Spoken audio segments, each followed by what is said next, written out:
All right. Discuss the truth, Ian Trottier. Here we go again.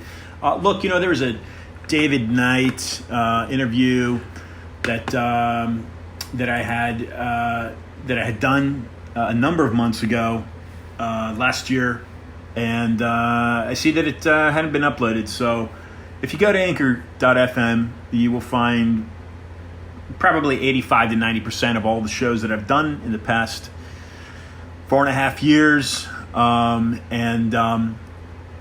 The newest one, of course, is that David Knight show. It's not a show that I did recently. It was done last year. One of the questions I probably should have asked him was why he left, because I believe he departed from the Alex Jones Network. Alex being somebody I have met in passing but do not know well. I know Mike Adams a little bit better, and the two of them I think are fairly close. Mike Adams, a health ranger. Yesterday, just recently, the most recent show that I have done, in fact, was with Michael Carnival, who was recently granted clemency from Florida Governor Ron DeSantis for opposing the lockdowns and the mask mandates from Broward County. So being pardoned, that likely will go into effect here next month. There's a law prior to that. Patrick Byrne, founder and former CEO of Overstock.com, has joined me, including a recent guest of mine, Nicholas Wildstar, running for California governor. So today we are going to transition into Hollywood, and we'll be bringing on here momentarily here in a few seconds a fellow named Arthur Kanigris. Pardon that pronunciation, and I should Kanigis. Yes, Kanigis. Should know this better. We're going to be talking about basically the concept of a world government. So without any further ado, let's bring in Arthur Kanigis right now. So again, welcome to Discuss Your Truth, and I am Ian Hamilton Trottier. Bringing Arthur in via Skype right now, and I know he's expecting a call. So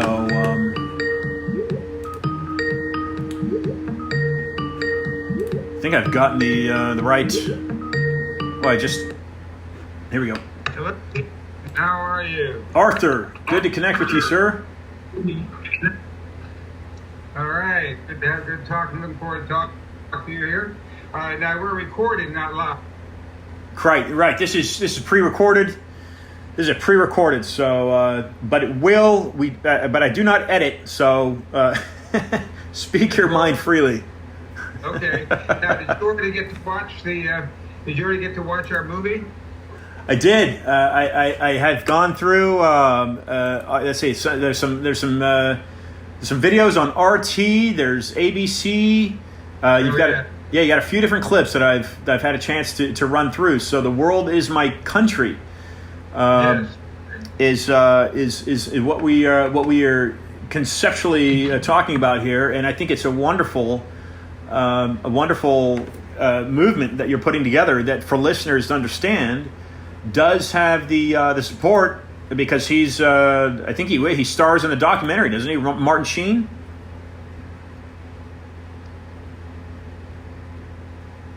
Arthur?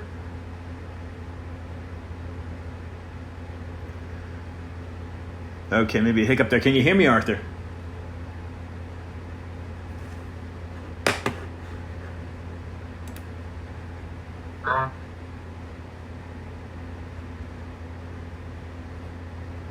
I just switched to the right Wi-Fi. There we go. How's my sound now? Sound is intact. I can hear you now. Okay. Yeah, I was just on the wrong Wi-Fi. I know in Skype how to audio and video settings, how to make sure I'm using the right audio. Yeah, I'm using the right camera, and let me see what my audio is on. Audio. Let me switch that to the. How's my audio? Because there's also see if this is better. This is the better mic. How does this sound now? Does it get better when I switch to this mic? Yeah, that's better. Yeah, okay. Yeah, I just have to switch it to another mic. All right. Well, good to talk to you, Ian. Thank you very much. Thank you. Right. So really, what you've put together here, "The World Is My Country," is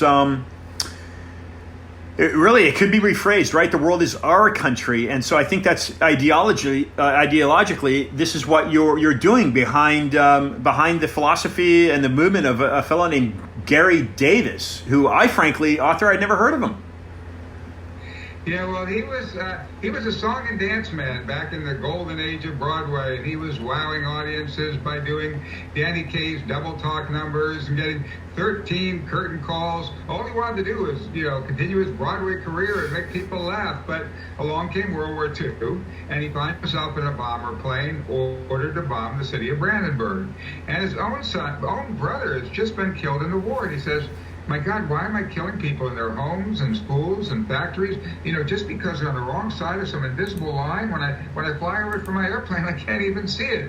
And then he sees the footage of Hiroshima, and he says, my God, what if I'm recalled to active duty to bomb Moscow in a war that would end life on Earth? This is insane. I've got to do something. But what can I do? I'm just an actor." Yeah. So, want to hear what he did? Yeah, of course. Yeah. Well, he went to Paris. The United Nations in 1948 was meeting in Paris because the building wasn't built yet on the East River. And so he pulls off this grand act of political comedy right there at the United Nations General Assembly. What he does is he leaps up in the middle of the session and he says, "The nations you represent divide us and lead us to the brink of total war." He says, what we need is one government for one world, an election of, by, and for the people of this planet. And if you won't do it, step aside, and a People's World Assembly will arise from our ranks to do it. Beautiful. Well, here's this guy interrupting the UN, and you see this in the old footage. Most of the delegates around him are actually applauding him, and in fact, the president even recognizes him. But what happens, of course, he's hauled away because you're not allowed to interrupt a UN session. But this rivets war weary Europe. Europe is so fed up with war. They've just had 2 world wars. They're still in the devastation. People are picking through the ruins and ashes. And so they get so excited about this that Albert Camus, Albert Schweitzer, John Paul Sartre, Albert Camus, Simone de Beauvoir, all these famous intellectuals come to his defense and rally. Have a huge rally at the Velodrome, the big stadium that's like the Madison Garden of Paris, and 20,000 people rally demanding that the United Nations recognize the rights of humanity. Now this is on December 9th, 1948. On December 10th, the Soviets, who have been adamantly blocking the UN Declaration of the Universal Declaration of Human Rights that the U.S. delegate Eleanor Roosevelt proposed. They dropped their objection and they let it get passed unanimously. Now Gary says in the film, we'll never know why, but on December 9th we took over. We the people demanded our rights, and so. It's a very interesting story. He inspired some of the leaders who went on to form the European Union and take down the borders that in time since the European Union, whatever problems there may be with the European problem or whatever, people have disputes and so on.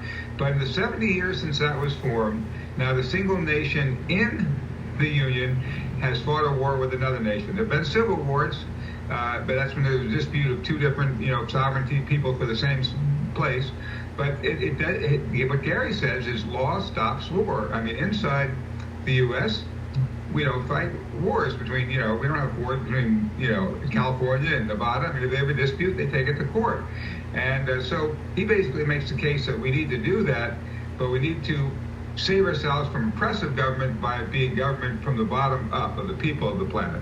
Yeah, that's the whole idea behind a democracy, right? And a voting equality and voting and then that sort of thing, which of course we conceptually received from Athens. What got you involved, Arthur? What got you involved in looking at the work, this activism from Gary Davis? And I've never heard the name. I've heard other Davis names, but I haven't heard of Gary Davis. Well, it started with I knew Gary. I knew him as the fellow who was putting out these world passports, wow. world ID documents, all based on the Universal Declaration of Human Rights. And I knew he was an activist, but I didn't know his amazing story until actually his son encouraged me to read his book, My Country is the World. And, it's an astounding book. It's filled with action and drama. And, as you'll see when you watch our film, it's almost like the script of a feature film. In fact, that was our first idea, to make a feature film about him, except the budget came out too high for Sony Pictures to do it. So we ended up doing a documentary. But this story is so much fun and so riveting. He was a song and dance man on a mission to save the world, and it's filled with what Martin Sheen calls a roadmap to the better future, inspiring ideas that we need in our current world when we're so divided and separated, torn apart by our divisions. Right, and so talk about Martin Sheen, and I want listeners to understand that this isn't the first time that you've done something like this. You have a history of working with Paul Newman's, but first talk about your work with Martin Sheen. How did he get involved, and how has it been received so far?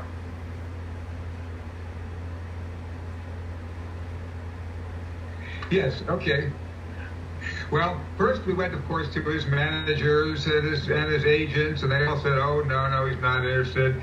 Then we used various networking, got to his personal assistant. She said no. But finally, we actually got a friend of a friend got his wife. Almost midnight, my wife says, "Who could be calling us in the middle of the night?" And it's Martin Sheen here. I love the film. I just fell in love with Gary when he could have power, when he rallied all those people to the Velodrome, and people started calling on him to be the leader. And he said, "I'm not your leader. It's all of us, folks. That's the whole idea. We want to get away from one person, leading others. We've got to find it in each of us." And he said, "When I heard that, I just fell in love with the guy. What can I do to help you?" Oh, that's fantastic. And how's the reception been? What's been the reception? It sounds like yeah.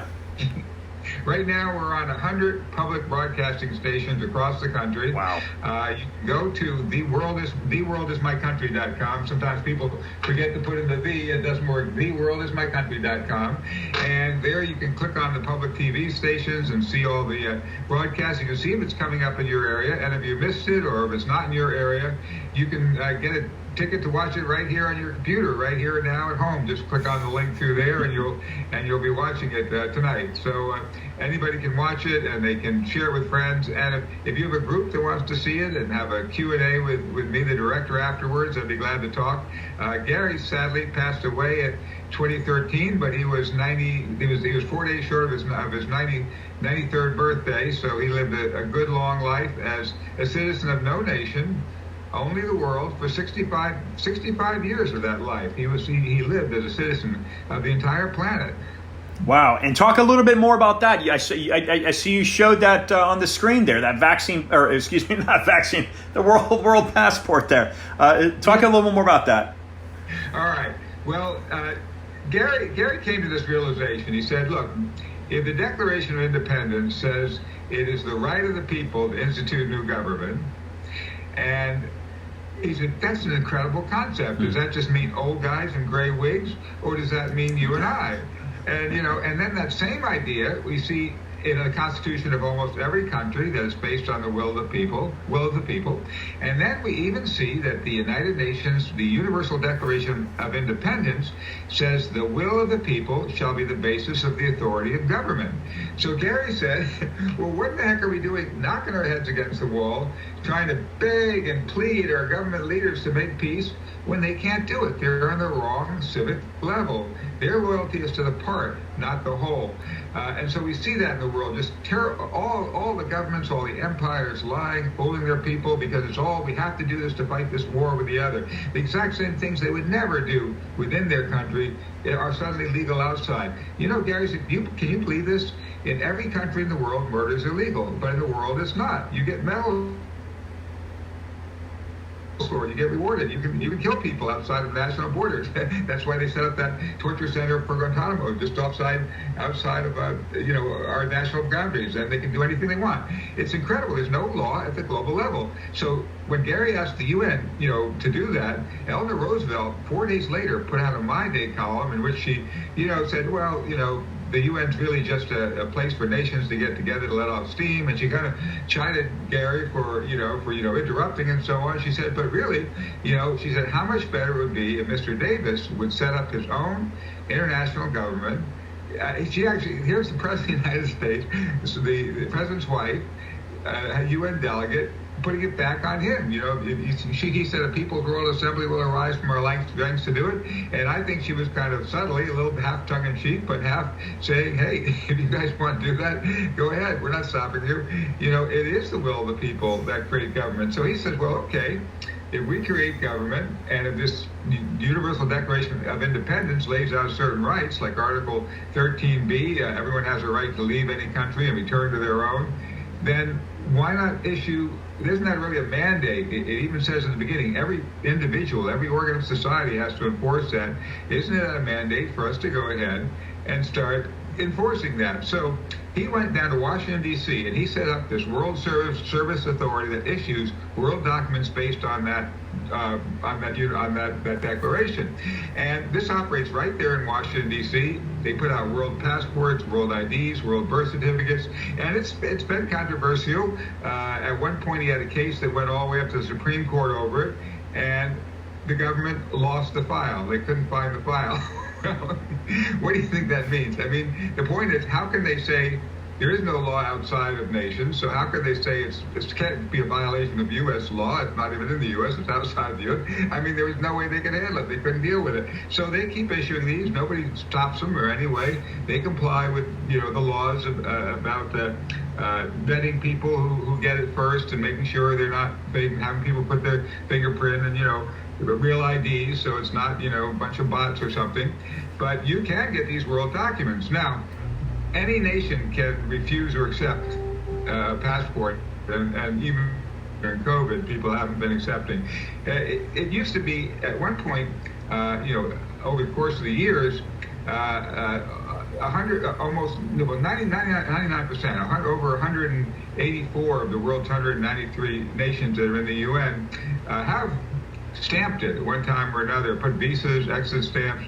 But right now, it's really almost impossible to travel. It's very difficult, but it's so useful. So many refugees, for instance, if you get to this country and you want to get into the courthouse to have your hearing held for wanting to apply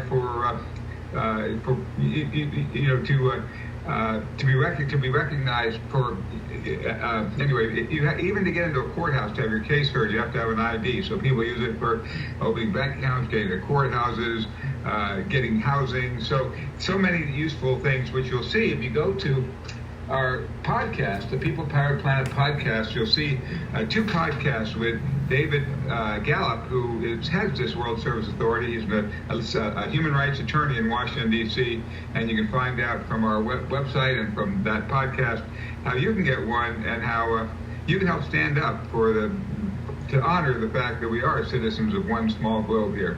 Well, I think I am interested, and I'm going to personally look into that further. Have you gotten the support of anyone else, the colleagues in your vicinity there in Los Angeles and Hollywood? Any other leading industry people come out to align with you and Martin?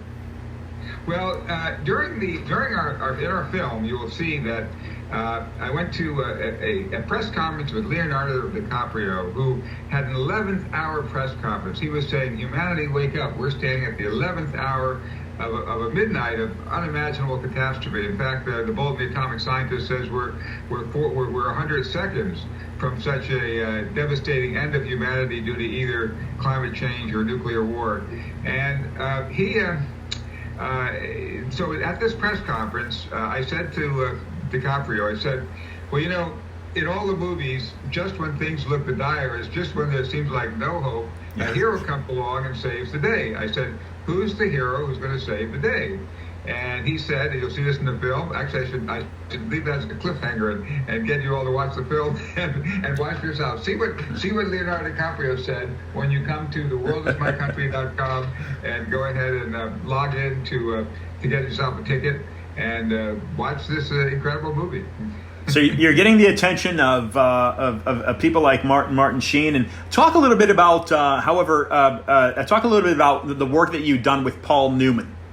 Yes, well, Paul was fantastic to work with.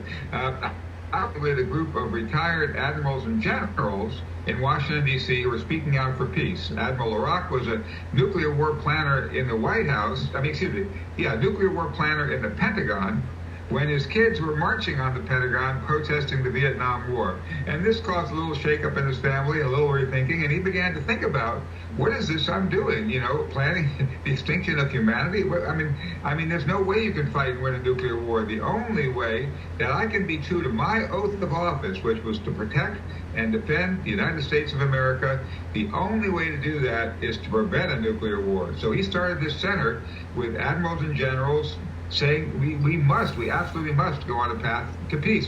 It's what Kennedy said at the UN. He said the weapons of war must be abolished or they'll abolish us. And so out of this, Paul Newman joined the board, and he was great. I filmed him in our film that we made called War Without Winners. You can actually watch that at warwithoutwinners.com.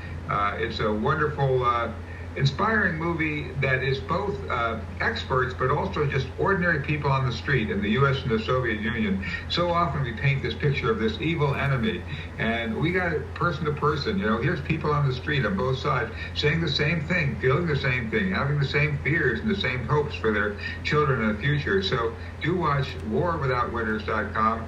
A war would truly be a war without winners, and if we want to be winners, we have to be winners without war, winners with peace. The last person I think I had on my show from Hollywood, and I'm putting you into that Hollywood. I don't know if you're in Hollywood or not, but certainly Martin Sheen is a guy named John Barber, who's considered the pioneer of reality TV. The question I have for you at this point, Arthur, is just some comments for viewers on what they can do to make the country a better place, if you will. What's your view of the past 18 months with the lockdowns and COVID-19 and the vaccinations? Do you have any comments in regards to that? Well, I would say that the one thing that this epidemic shows us is that military budgets and national security won't save us. It doesn't matter how many. It didn't save us from 9/11. Right in the film, we have a beautiful scene of Gary standing in the rubble of 9/11 saying, folks, all of the bombs, all of the missiles, all the nuclear weapons couldn't protect me, and they can't. It's a false illusion to think that we gain security by fighting wars. Like right now we see in the Middle East wars that have gone back and forth for centuries, and one side kills, and the other side kills, and the other side kills. And each time they think, oh, somehow this is going to solve the problem. You know what the reality is? Killing bad guys doesn't solve problems. Right. What solves, the only way to vanquish, if you kill a bad guy, then his family hates you, and they're going to come back and be more bad guys, and you're going to make more bad guys. The only way that really, and that may work in the movies, killing bad guys, solving problems. In real life, the only way to totally vanquish, totally eliminate the enemy, and I don't mean to be religious here, but it was what Jesus said, love your enemy. That's the thing that actually dissolves and disappears enemies. Take Japan after World War II. Here was this evil enemy and all the things they did. In Germany, well, what did we do? Somehow we had an administration with the foresight to start the Marshall Plan. We rebuilt their countries. We loved them. And they were so stunned. My wife's talked to people in Japan who said, like, we thought we would get, treated like people we occupied, and we were terrible to them. And I mean, you just treated us so well. We felt we owe you a debt of gratitude, and we had to make ourselves the best we could to create good technology. And that's why we have all these iPhones and all this technology. They knocked themselves out to prove they were worthy of the love we gave them after that war. And that's how you actually make yourself more secure. If after 9/11 we had capitalized on all the love pouring in from around the world of people wanting to support us, and instead of launching this war on terror, had launched a big thing to really make America the best of all it can be, then people gravitate to us. We don't have to. They don't gravitate to us because we repress them with bombs and missiles and torturing people in Guantanamo and around the world, and dropping bombs all over the world, and having military bases all over the world. That doesn't, and overthrowing democratic governments because they're not supporting our big corporations. That doesn't make us more secure. Our corporate interests. That makes us less secure, and in the long run, it also deprives those companies of the true abundance and happiness we'll have when we do develop what Gary called the people-powered planet. Yeah, you're doing some great work, and I can't agree with you more. These military conflicts are mindless, and I always say on my show that violence is a very weak form of resolution. I personally never joined the military for that reason. I do believe in self-defense, but I believe that wars and physical conflict can always be averted and avoided. And so I commend you for the work that you're doing, and certainly happy from that standpoint that Gary did the work that he did. Have you gotten any support from people in the United Nations, for instance? Well, one of the people you hear in the film is Barbara Mueller, whose husband was the Undersecretary of the United Nations for the Deputy Undersecretary of the United Nations for it's called Assistant Attorney General of the United Nations. And he's actually has a beautiful comment that she mentions about really feeling that Gary helped inspire the leaders of the European Union. We would like to have more connection with the UN. We'd love to have a screening there. If anybody listening has connections there and wants to help us out with that, we would love to be. I think that there's a real hunger there for finding solutions above the nations that divide us. So many of the delegates are frustrated with this current system that's really not bringing us together as a planet, and I think they'd be open to hearing some new thoughts. Yeah. What do you? As we wind down here, and I appreciate your time, Arthur. What are your thoughts on what is supporting that? For instance, if we go with Vietnam and we go with Iraq and Afghanistan, and we think, hey, these are corporation interests in natural resources. What is your thought on that? What is driving? If we apply that, what is driving this kind of movement? Is it man's kind of inability to cope with greed? What do you think? I think it's broken political economic systems. You see, in 1776, it was a brilliant idea to send people by horse and buggy to a distant city to represent us, to create, if you were trying to create a democracy back then, you didn't even have the telephone, you didn't have the internet, you didn't have any of that. So how are you going to do it? You had to send people to meet in the same room. Well, in our film, Gary says, hey folks, today we can all meet in the same room, the global room. And what he called for is a totally new kind of system for how we govern. He said this old win-lose democracy doesn't work. It was a great advance again back then. Originally, we had a meme back then, Robert's Rules of Order. This guy Robert created this, and then all over the world people started using it in their clubs and this before the internet. They used it in their clubs and in their schools and in their organizations, parliaments, also parliamentary procedures. Well, we can invent something much newer and better in this age, and he called it Syntegrity. And it's the idea that if you get a group of say you have groups like these Zoom meetings we've been having, but you have people from opposite sides of political issues, Arabs and Israelis, the Palestinians and the people of Gaza and the people in Israel.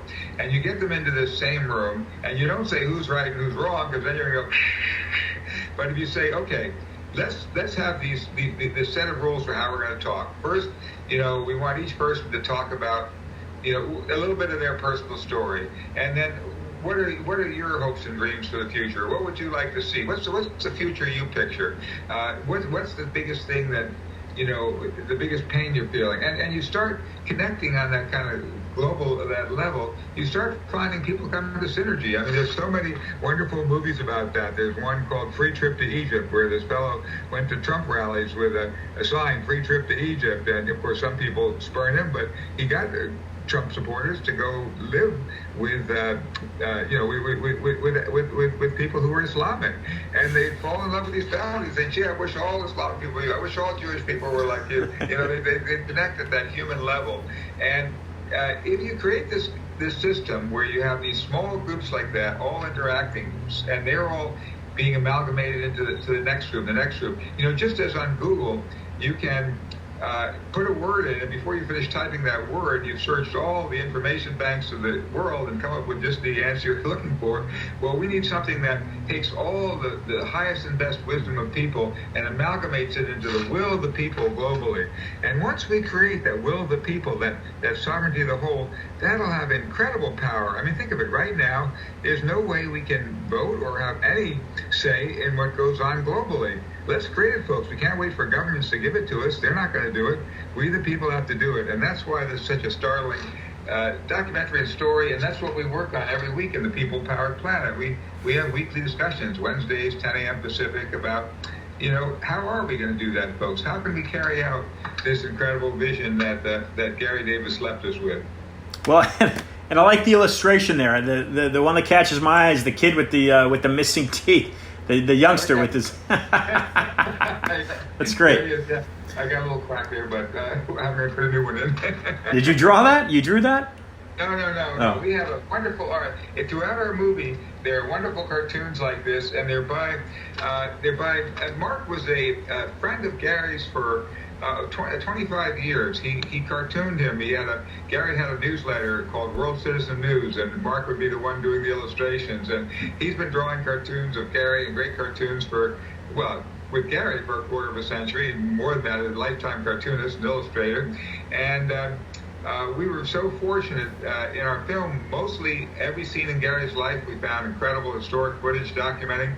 But whenever there wasn't footage to show something, we had a cartoonist do it, because here Gary is an entertainer, a song and dance man. So we decided, let's make the illustrations just as much fun as the story that Gary's telling. Love it, ladies and gentlemen. Arthur Kantorgis. Arthur, what's next for you? Is this pushing the momentum? You got a lot of momentum behind this. You're going to keep going with this. You got something else you're going to work on, and what's going on with Martin? Well, okay, this film, I think, definitely we want to jump on the bandwagon of having on PBS stations across the country, to take it on to streaming platforms, to take it out to other nations around the world and develop that. We also, my long-term vision, and I'd love to find more people to rally with us to support this, and that is to create a ongoing, like a Netflix series leading into kind of a transmedia project where we actually have kids and others dwelling in that future that we'd all like to live in. We have so many movies telling us all the horrors we can face ahead. We have so many stories about apocalypse, but we really don't have a good vision of what is it like? What is it we want to move toward? What's the future that would be the bright future we'd all want to live in? And, our visions help create our reality. I learned years ago, meditating in friends meeting, that, if you visualize strongly enough what you want, it's more likely to happen in your life. And that's why am I constantly making movies like War Without Winners about what we don't want, nuclear war, The Day After. I did the nuclear war research for The Day After. About films we don't want, the futures we don't want. Why don't we create visions of the future we do want?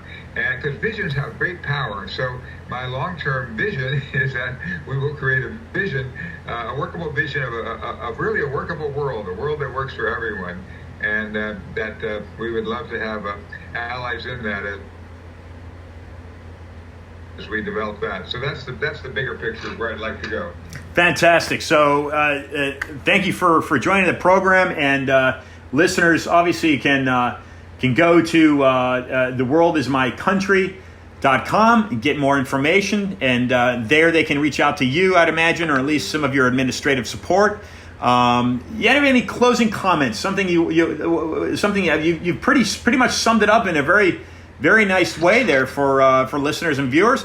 Do you have any closing comments? Something to leave in the Just one other thing. Do go to peoplepoweredplanet.com without the hyphen, just one word, peoplepoweredplanet.com, to join our weekly discussions and how we build this world we choose. And I just want to thank the viewers and turn back to you. The answer to that question, the hero really has to be you, all of us, and we have to join together to make this better world. So thank you for your interview, and looking forward to carrying on. Thank you. And I look forward to reaching back out to you, and thanks to your publicist, who I don't know if you know this, but she had approached me, and I had never heard of her, and I'm very, very glad that you and I connected. Great, excellent. Okay, let's talk to you offline when you get off camera here at the end of the show. Thank you. Okay.